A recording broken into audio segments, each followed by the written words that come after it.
Multimedia, how to make social media content. My name is Russell Miles and this is the first episode about creating social media content for use in business, community groups, school projects, podcasts, family events, training, YouTubing, marketing, how to make e-bikes or sewing, whatever.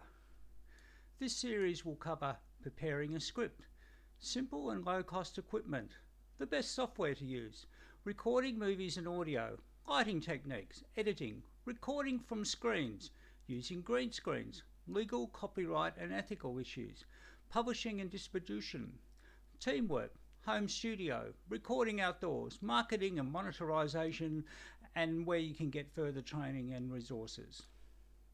Now, for over a decade, there has been a proliferation of videos, short films, how to do almost anything, podcasts, recording of sporting events, travelogues, telecasting, lectures and debates, plays, musical performances, marketing products and services, millions and millions of audio videos in many languages from around the world on the internet. This presentation will introduce you to the skills and know-how to make content and topics that are important to you. For this series, I will be demonstrating activities on a personal computer.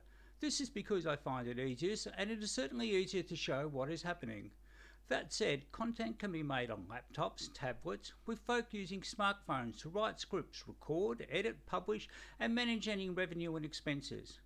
During the COVID-19 pandemic, folk in lockdown created and podcast very short 30 seconds to a few minute dramas, all on a smartphone. The more recent smartphones have software that allows elaborate recording, action shots in low light that a few years back required complex and expensive equipment. But older smartphones are more than adequate for many projects.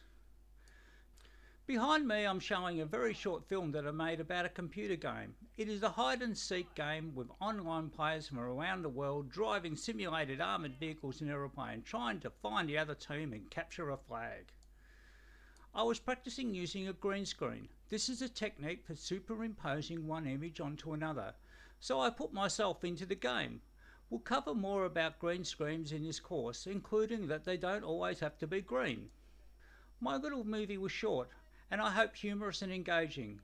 I had observed that fans of this particular game often showed themselves playing an entire match with a voiceover describing what was happening that was long laboured, and I felt boring. Here's the thing, they had thousands, often many thousands of followers. They were quite popular. We'll talk about this under publishing. They were also making money. We'll cover this too. What proves popular can seem fickle. I don't believe there's any formula. If you have something folk want to see and learn about, they'll watch. I'll help you get your project together.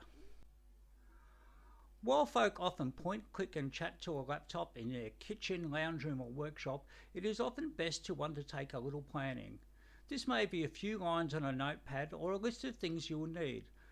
It can entail an entire project plan with budget, resources and equipment, scripting the dialogue, storyboarding of images you intend to record, along with marketing timelines, communication strategy, reviewing and consideration of various hurdles and problems.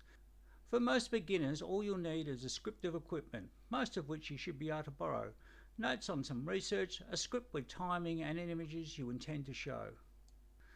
Go to Google and search podcast script template.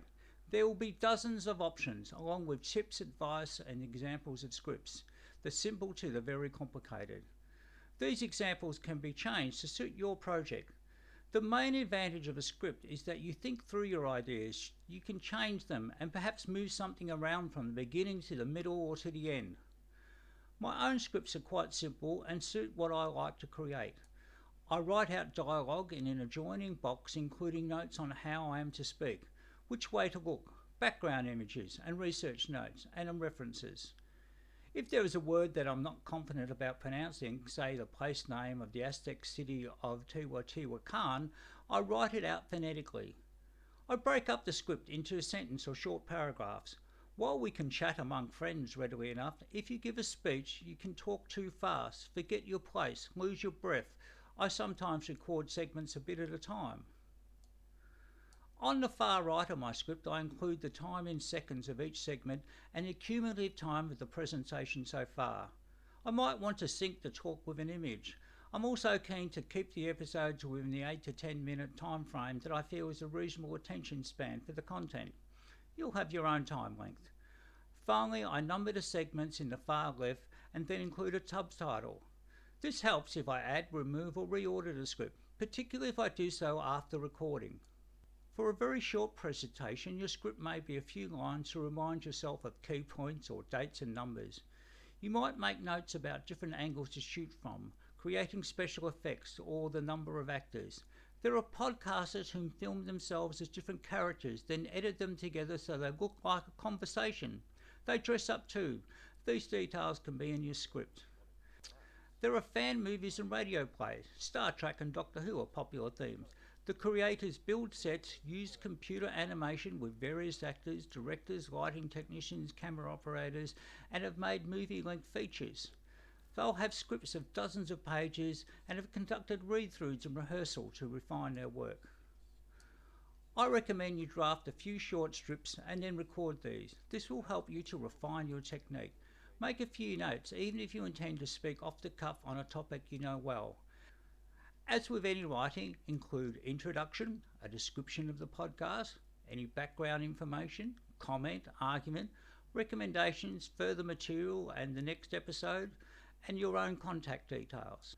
The best way for preparing for recording is to read through your script. This will help you find phrases and pronunciations which might trip you up, confirm timing, and make the presentation clearer. Better yet, ask someone else to read the script. Most word processing programs have a speak function, which will read back aloud to you what you have written. This is a great aid to improving presentation. Our next episode will cover equipment and software. You'll likely already have such about your home or can readily borrow this. We'll also demonstrate recording of video and audio and begin editing. If you like this channel, please subscribe and tick like. Let me know what you think in the comments below. I can be contacted at email russmills@iprimus.com.au. Thanks for listening.